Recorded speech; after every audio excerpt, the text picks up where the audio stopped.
du martyr du coronavirus. Le docteur Li Wenliang, 34 ans, est mort emporté par le virus qu'il a le premier tenté de faire connaître au monde entier.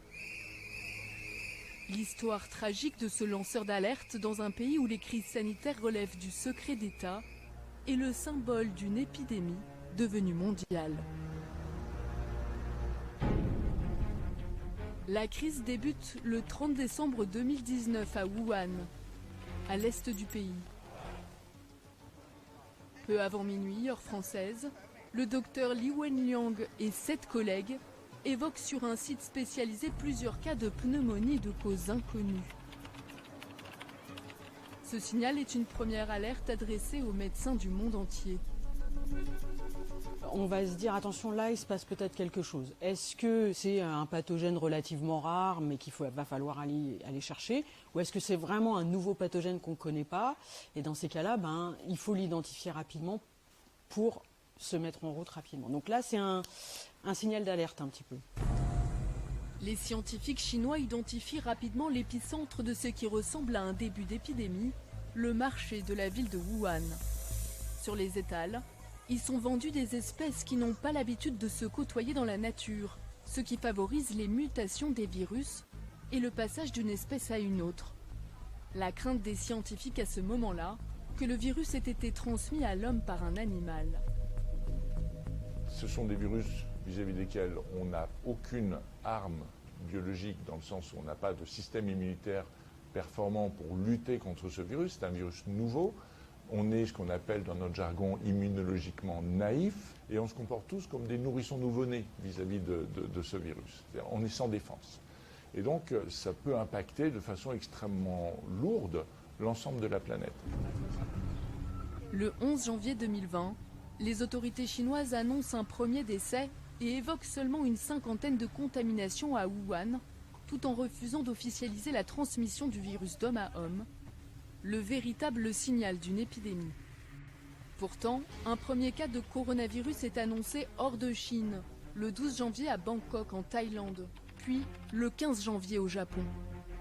Donc là, je me dis, c'est bien, il y a bien une transmission interhumaine, sinon, je vois pas comment c'est possible que ça aille si vite. Il faudra attendre le 20 janvier, soit 3 semaines après la première alerte, pour que Pékin officialise la transmission du virus d'homme à homme. La Chine compte alors plus de 800 cas. Wuhan est mis en quarantaine le 23 janvier 2020 et les autorités font construire en urgence 2 hôpitaux. La crainte se propage. Le risque d'épidémie mondiale est alors jugé très élevé par les scientifiques français. Dans les milieux hospitaliers, on a encore des doutes sur la diffusion de l'information scientifique et médicale qui pourrait nous permettre de bien nous préparer à la prise en charge. Donc comme on n'a pas toutes les informations, en France on dit on va se préparer au maximum et il faut qu'on soit prêt à prendre en charge un grand nombre de patients. Le 24 janvier 2020, l'épidémie gagne l'Europe et Paris. 3 cas de coronavirus sont détectés sur des personnes de retour de Chine. Les premiers échantillons sont analysés pendant que les Français de Wuhan sont placés en quarantaine. La France maîtrise la contagion, mais le coronavirus diffuse dans les pays voisins. Belgique, Allemagne, Finlande, Espagne, puis Italie. Le 22 février, 200 cas se déclarent autour de la ville de Codogno, alors qu'aucun patient ne revient de Chine.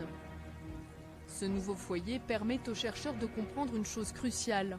Des patients sans symptômes sont porteurs du virus.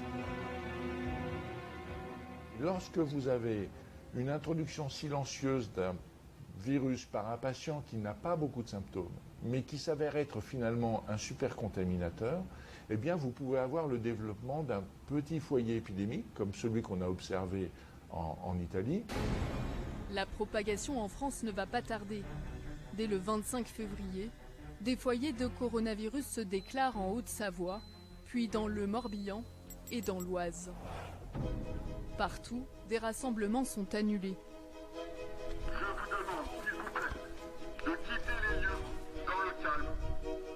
Et les hôpitaux tentent de s'organiser pour lutter contre ce virus, dont on n'a pas encore percé tous les secrets. Merci.